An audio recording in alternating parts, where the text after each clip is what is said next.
That's 9 News Now. Next, Carrie and Rod with more from your 24-hour news source. It's 5:30. The news continues from your 24-hour news source. From the North Country to the Southern Tier, across the Finger Lakes and the Mohawk Valley, the news team that's making a difference.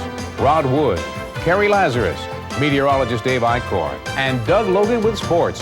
9 News, making a difference. Central New York's news source.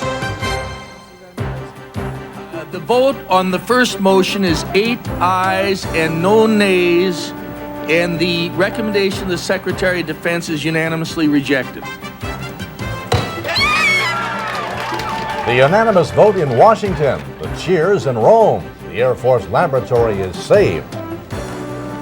Good evening, everyone. For supporters of the lab, it could not have worked out any better. Rome persuaded every single member of the federal commission that it just didn't make economic sense to close the lab and take away its 800 jobs. We have 9 News team coverage this evening of the decision and reaction to it, including a live report on the showdown vote in Washington and what the delegation from Rome had to say about it. From the streets and stores of Rome, a battered community's relief over having dodged this bullet that would have made Griffiths Air Force Base a complete ghost town. And live from the lab itself, a look at the joy there over today's vote and thoughts on Rome Laboratory's future.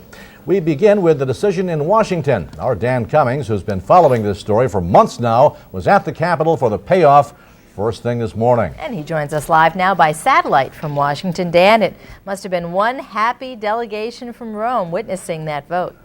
In fact, Carrie, it was happy, and it got real happy at about 10 minutes after 9 o'clock when the vote was taken.